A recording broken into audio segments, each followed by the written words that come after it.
Okay, guys, we're going to do calendar. The title of this webinar is Adulting, the calendar episode, how to manage your household, business, and friend partner agreements using Google Calendar. And I just got up from a nap and brushed my hair, and I'm ready to go.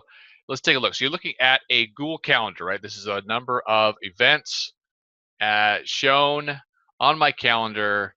And I'm going to go through a couple of settings here to first set up your Google Calendar. So most people probably already actually have a Google Calendar, and I'm not going to show how to sign up for it. It's really easy to sign up for a Google account. They automatically give you a calendar. But I want to take you through first just some real basic settings that I think are going to be much better than the basic settings. Click on your little icon. You go back to your calendar view here.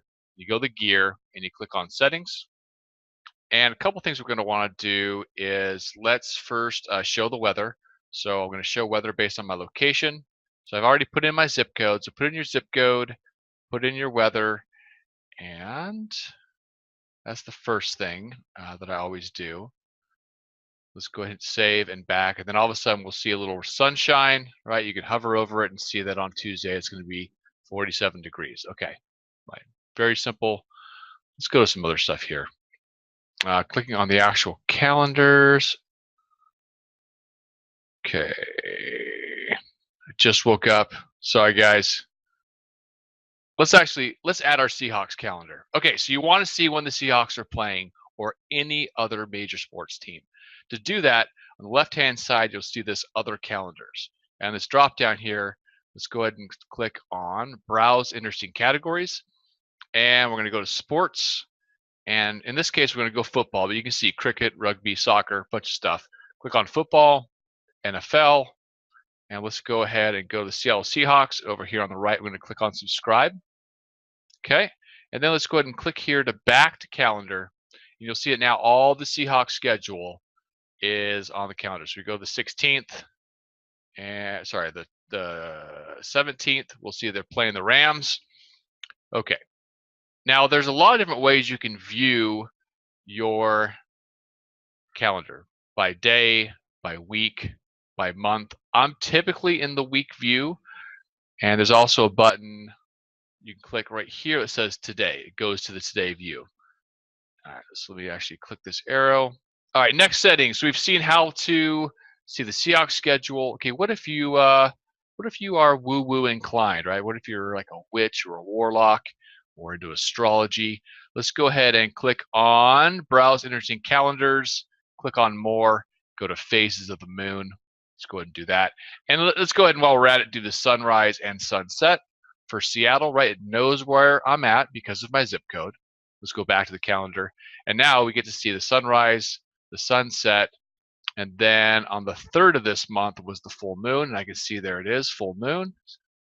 And then here, this one right there is the last quarter, right? So the new moon's going to be whatever, something like 14 days later, 17th or something like that. There it is, new moon on the 14th.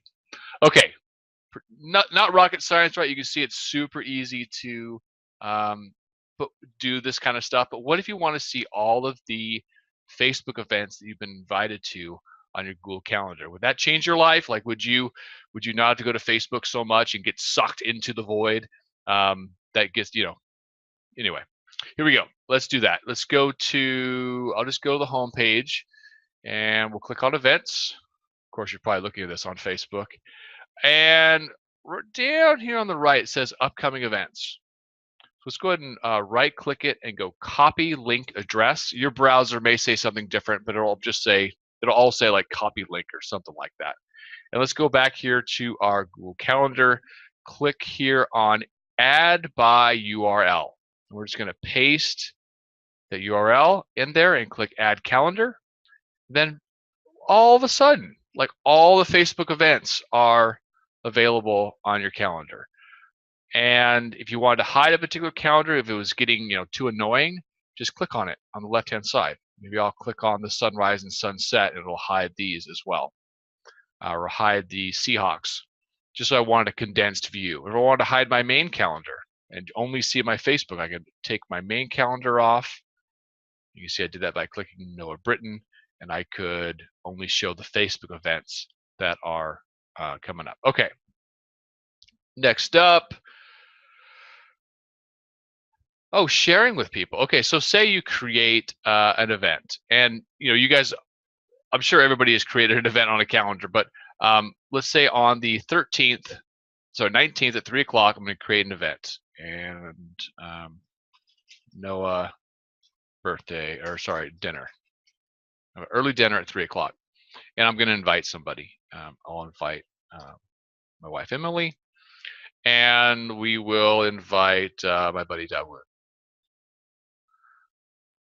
Okay, and you should always put in a location of where you're going to be meeting, so that people can from their calendar click on it, which will go to their GPS and show it up. So let's do Solstice, Cafe Solstice, and you can see like Google just finds the address and puts it in there automatically. Although usually it should be the exact address. So let's do Space Needle. I see what's going on here. So when we do like some locations, GPS is actually going to be able to look it up based on this. So I'm going to go ahead and keep it like that. And what we're looking at here is you're looking at my screen through a webinar called Zoom. I actually have a button, a plugin that lets me turn any meeting into a Zoom meeting. So I click this one button, and then it puts all the details so that these people could then call in and share my screen, etc. But I'm not going to do that. Say, come join me. And what I promised, I'm going to discard this. What I promised on this video is to show how I've set up my my calendar to work with people, like my spouse and coworkers, etc. And I'm super not prepared for that. I just got up from a nap and overslept by like 2 hours. So let me see. Yeah, let's see what we can do here. So when Emily and I schedule with each other, we each have our own Google Calendar, because she has so much stuff on her calendar. I have so much stuff. It would be overwhelming to share a calendar.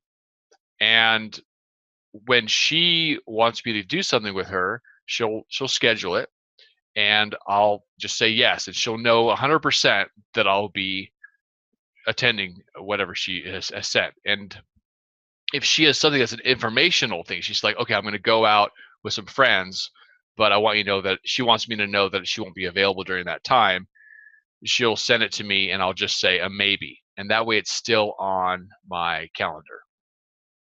And I think that's really the basic of it. I'll have to do a follow-up video for you guys, just because I'm just not prepared for that portion of it. And finally, I want to show you guys how to show people. You may have seen this on one of my previous webinars, but take a look at this right here. This is a schedule that actually is tied into my Google Calendar that shows people when I'm available. So for example, on Monday the 11th, I'm available on these times, because if you go to my calendar on Monday, it's Monday up here, it's really the only time I have available. You can see the slots here, 5 to 8, and there it is, 4:30 to 6.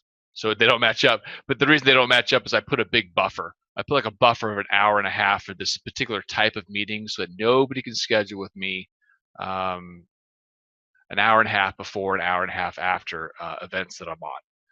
All right, so with that in mind, I want to thank you guys for joining me on this very simple tutorial on calendar adulting, the calendar episode. I really didn't get to show you all the things I wanted to, because I just rolled up and got on here. So love you much, and hope to talk to you all soon. And Merry Christmas, Happy Holidays, and bye-bye.